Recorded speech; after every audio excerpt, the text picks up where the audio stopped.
International crisis গ্রুপের যে তাদের প্রতিবেদনে বলা হলো রোহিঙ্গা ক্যাম্প থেকে প্রচুর সদস্য রিক্রুট করা হচ্ছে রাখাইনে আরাকান আর্মির সঙ্গে যুদ্ধ করার জন্য। আসলে ঘটনাটা কি, আপনি কতটুকু জানেন, এবং এটা আমাদের যে রোহিঙ্গা প্রত্যাবাসন নিয়ে যে আলোচনা বা রোহিঙ্গা সংকট সমাধানের যে রাষ্ট্রীয় উদ্যোগ, সেখানে নতুন করে কোনো সংকট তৈরি করবে কিনা? ধন্যবাদ আমিন আপনাকে এই গুরুত্বপূর্ণ বিষয়টিতে আলোকপাত করার জন্য। আমি জানিয়ে রাখি যে এটা বিগত সরকারের সময়ে একটা বড় স্ট্র্যাটেজি হিসেবে আমরা ধরে নিয়েছিলাম যে তখন খুব ভয়াবহভাবে রিক্রুট করা হয়েছে রোহিঙ্গাদেরকে। বিশেষ করে জুন মাসে তখন ইকোনমিস্ট রিপোর্টও করেছিল এটা নিয়ে যে কীভাবে রিক্রুট করা হচ্ছিল, এবং সেখান থেকে পালিয়ে আসা লোকেরা তাদের বয়ানগুলো দিচ্ছিল, বিশেষত যে কিভাবে তারা রোহিঙ্গা আর্ম গ্রুপগুলো তাদেরকে কী বলে রিক্রুট করেছে। সো এটা নতুন নয়, এখন আমি জানতে পারছি অনুমেয়ভাবে প্রায় 3 থেকে 4 হাজার বিভিন্ন অর্গানাইজেশনের থ্রুতে অ্যাজামশনাল নাম্বার। আবার যদি আর্ম গ্রুপসগুলো বলছে, তারা দাবি করছে তারা 20 থেকে 30 হাজারের মতো রোহিঙ্গা রিক্রুট করেছে, এরকমটা আমরা বিভিন্ন থ্রুতে শুনতে পাচ্ছি। পাশাপাশি এখন চলমান আছে এটি রোহিঙ্গাদের এই সরকার আসার পরে, বর্তমান ইন্টারিম গভর্নমেন্ট আসার পরে রোহিঙ্গা ক্যাম্পে একটা বিশেষ করে তাদের ওখানে যে ইন্টারনাল গ্যাংস ফাইট যেগুলো আছে সেগুলো বিশেষত কমেছে। কিন্তু এখানে একটা কনসেনসাসের মতো একটা ব্যাপার ঘটেছে, সেটার নাম হচ্ছে অপারেশন হারমোনি। এটা অপারেশন হারমোনি হওয়ার ফলশ্রুতিতে 5 আগস্টের দিনে আসা এক রোহিঙ্গা, তার নাম দিল মোহাম্মদ, তাকে দিয়ে একটা কনসেন্সাসের মতো সে লিডার হিসেবে এখানে কী বলে নাজিল হয়েছে বলতে পারি আমি, নাজিল হয়েছে। এবং সে আমরা এমনও জেনেছি হচ্ছে এখানে যারা সিভিল সোসাইটি লিডার আছে তাদের টুটি চেপে ধরার মতো অবস্থাও হয়েছে ওখানে, যে তারা কোনো প্রকার কথা বলতে পারবে না ওখানে যারা সিভিল সোসাইটি মেম্বার আছে বিশেষত। ওখানে কোথায় রোহিঙ্গা ক্যাম্পে কোনো প্রকার কাজ করতে পারা যায় শুধুমাত্র ওই দিল মোহাম্মদ যিনি 5 আগস্টে এসেছেন।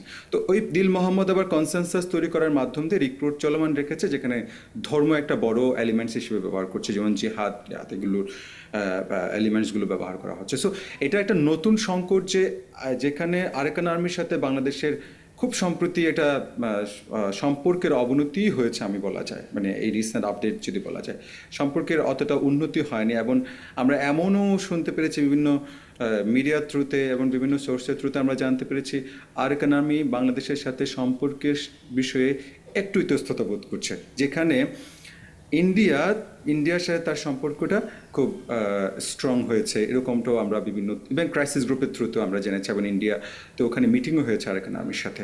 পাশাপাশি ওখান থেকে বিভিন্ন ভোজ্য তেল, জ্বালানি তেল এবং বিভিন্ন প্রয়োজনীয় সামগ্রী, ওষুধ এগুলো ইন্ডিয়া থেকে সরবরাহ করা হচ্ছে, এরকমটাও আমরা জেনেছি।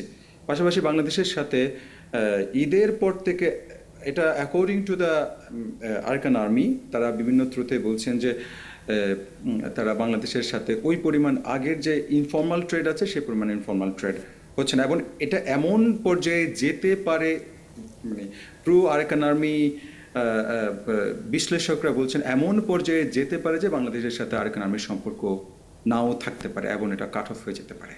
সো এটা একটা সংকটের।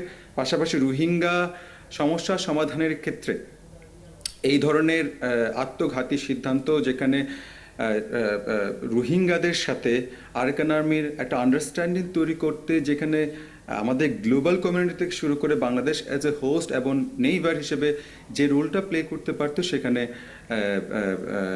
এই ধরনের অভিযোগ উঠে আসছে যে রোহিঙ্গা রিক্রুটমেন্ট হচ্ছে আরাকান আর্মির বিরুদ্ধে যুদ্ধ করার জন্য। কিন্তু বলে রাখা ভালো যে আরাকান আর্মি কিন্তু রাখাইনের অনেকগুলো জায়গা দখল করে ফেলেছে এবং তারা একটা রিভলিউশনারি গভর্নমেন্টও ফর্ম করেছে, এবং সেখানে পুলিশিং আছে, ডেভেলপমেন্ট আছে, হিউম্যানিটেরিয়ান আছে, ওয়াশ আছে, ইভেন ডিপ্লোমেসিও আছে।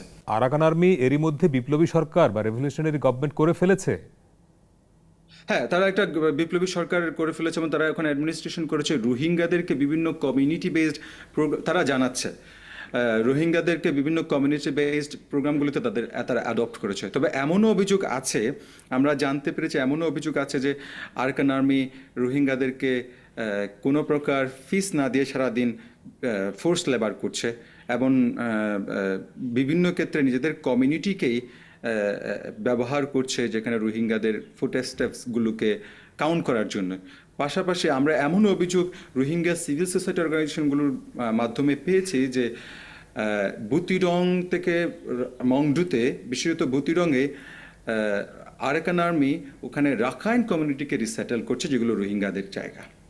আচ্ছা, কিন্তু আবার আরাকান আর্মি বলতে হচ্ছে কি, যে কয়টি প্রায় 7টি কি 8টি মতো টাউনশিপে যেখানে রোহিঙ্গাদের, যে গ্রামগুলোতে রোহিঙ্গারা বেশি, সেখানে তারা বিভিন্ন রকম কমিউনিটি বেসড প্রোগ্রামগুলো শুরু করেছে। এবং আমরা এমনও দেখেছি আরাকান আর্মি বিভিন্ন সোশ্যাল হ্যান্ডেলিংয়ের মাধ্যমে তারা রোহিঙ্গাদেরকে ঈদের সময় ক্যাটেল দিচ্ছেন এবং রিলিফ দিচ্ছেন। সো একটা কমিউনাল হারমোনি তৈরি করাটা এই মুহূর্তে বিশেষ প্রয়োজন। সেখানে এই রিক্রুটমেন্টের মতো ব্যাপারগুলো একটু আত্মঘাতী সিদ্ধান্তের মতো। এই আত্মঘাতী সিদ্ধান্তটা নিচ্ছে কারা, এবং সেখানে বাংলাদেশের এই যে রোহিঙ্গা প্রত্যাবাসনের যে প্রসেসটা, সেটা এখানে মার খেয়ে যাবে কিনা? এই রিক্রুটমেন্টের বিষয়ে এটা স্ট্র্যাটেজিক একটা ব্যাপার, কিন্তু এটা যখন পাবলিকই হয়েছে বা এটা যখন স্পষ্ট হচ্ছে, যেখানে ইনসাইড দ্য রাখানে যে রোহিঙ্গারা বসবাস করছে, তারাও তো বরং অনেক সমস্যায় পড়ে গেছে, যে বিভিন্ন কারণে আরাকান আর্মি সন্দেহভাজন হিসেবে ধরে নিয়ে গিয়ে তাদেরকে জেল দিচ্ছে এবং তাদের আত্মীয় স্বজনের সাথে দেখা করার সুযোগ দিচ্ছে না। পাশাপাশি 10 লাখ, ইভেন ক্রাইসিস গ্রুপ তো বলেছে 10 লাখ রোহিঙ্গাদের ভবিষ্যৎ নির্ধারণ করবে এই ধরনের স্টেপস যদি কমিউনিটি হারমোনি বেসড না হয়, তাহলে 10 লাখ রোহিঙ্গার ফেরত যাওয়ার বিষয়টা আরো ক্ষীণ হয়ে আসবে। রাইট। এই মুহূর্তে বাংলাদেশ সরকারের কি করণীয়? কিছু করণীয় আছে এই ইস্যুতে? বাংলাদেশের সরকারের করণীয় হচ্ছে কি, আমি এখানে আমাদের কনজারভেটিভ ওয়েতে চিন্তা করার সুযোগ নেই। বাংলাদেশের একটা আমি এখানে একটা বলে রাখা ভালো যে বাংলাদেশ বলছি ন্যাশনাল সিকিউরিটির সাথে আত্মঘাতী বা ন্যাশনাল সিকিউরিটির সাথে এটা মানে কন্ট্রাডিক্ট করবে কিনা, কিন্তু আনরিকগনাইজড যে বিশ্বে বিভিন্ন আনরিকগনাইজড স্টেটগুলো আছে এবং পার্শিয়ালি রিকগনাইজড স্টেটগুলো আছে, তাদের সাথে কিভাবে বিশ্বের বিভিন্ন দেশ এবং পরাশক্তি পর্যন্ত সম্পর্ক রাখছে এবং তারা বেশ ডেভেলপও হচ্ছে, সেগুলো আমাদের যেমন বিবেচনায় নিয়ে আসতে হবে।